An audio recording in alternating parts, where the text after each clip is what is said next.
দেখো আমের আচার দেবো। আম ছিলতেছি, হাত ধুয়ে নেওয়া হয়েছে, মেশিন ধুয়ে নেওয়া হয়েছে। এই যে বল, এই যে এখন মেশিনটা গেট করে নেব। দেখতে থাকো ভিডিওটা। এই যে আম গেট করতেছে,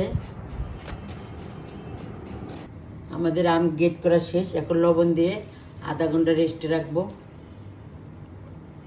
বিসমিল্লাহ।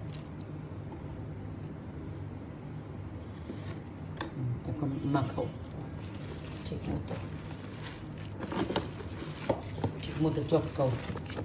সব লবণ বাইরে, সব পানি বেরিয়ে আসবে সব একসাথে।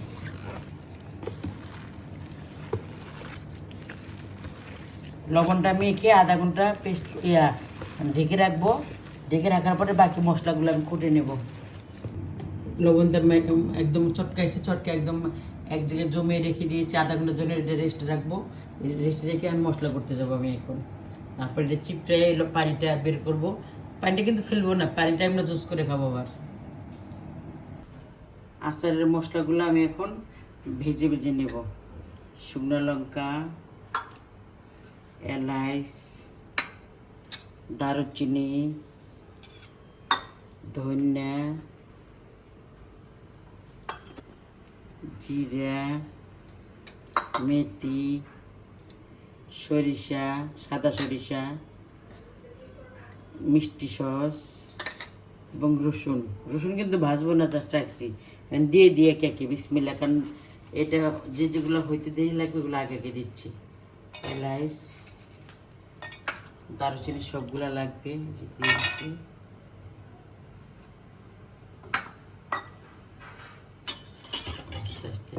আর এগুলো কিন্তু আমি পানি ছাড়া কুটবো সব। রসুন পানি দেওয়া যাবে না। মরিচ দিয়ে দিচ্ছি,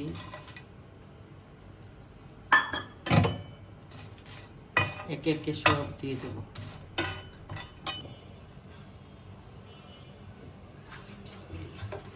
সরিষার তেল দিয়ে নিচ্ছি, কারণ তেলটা গরম করে ঠান্ডা করে তারপরে দেব।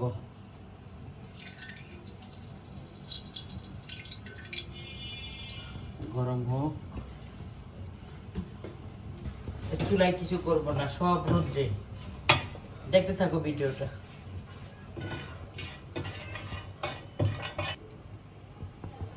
ধনে, মিষ্টি সস, মেথি, সরিষা, জিরা। আস্তে আস্তে ভাজবো, পরে কুটে নেব। ব্লেন্ডারও করতে পারো, মিক্সিতেও করতে পারো, তোমরা পাটায় করতে পারো। রসুনও করবো পানি ছাড়া, কিন্তু কোনো পানি ইউজ হবে না। হয়ে গেছে, ঠান্ডা হলে পরে মিক্সিতে দেবো। দেখো আমগুলো আমি গেট করেছি, এই যে আমার বাচ্চাকে গেট করাইছি। তারপরে দেখো আমি নিজে চিপটেছি, দেখো কত পানি বের হয়েছে। এই যে এই পানি কিন্তু ফেলবো না, আমরা জুস করে খাবো। আর মশলা, এই যে আচারে যা যা মশলা আছে সব কিন্তু আমি করে নিছি। আদা ভাঙ্গা, এই যে সব সেই সেন্ট করছে। বিসমিল্লাহ।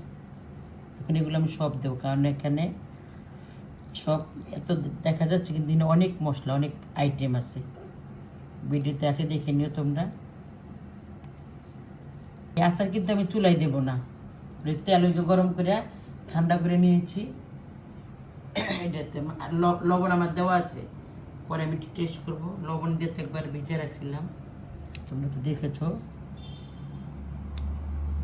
2 চামচ তেল দেবো, কারণ এই তেল আমি গরম করে ঠান্ডা করে নিয়েছি। বিসমিল্লাহ।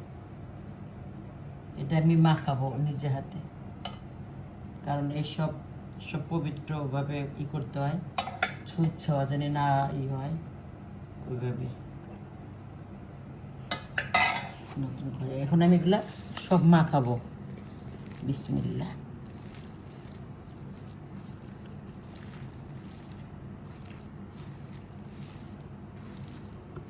হলুদ দেব, এই যে হলুদ,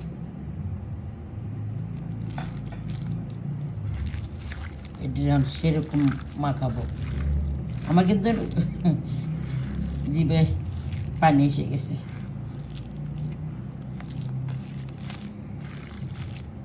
দুইটা ভরেছি, একটা আটে না, এর লেগে হাফ হাফ, একটা হাফ একটা কটাস। বিসমিল্লাহ। এই যে তেল দেব, তেল ঠান্ডা হয়ে গেছে।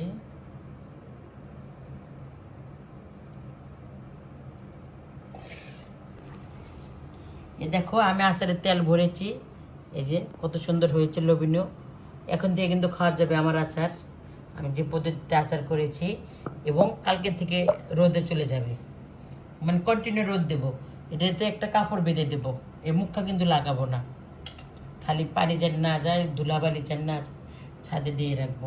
এরকম এরকম কন্টিনিউ 7-8 দিন দিলেই হবে, তারপর মাঝে মাঝে দিলেই হবে, হঠাৎ কিন্তু আমাদের তার আগেই শেষ হয়ে যাবে আর কি। আমার ভিডিওটা যদি ভালো লাগে লাইক করবে, কমেন্ট করবে, শেয়ার করবে। আমার ফেসবুক চ্যানেলে তোমরা ভিজিট করবে।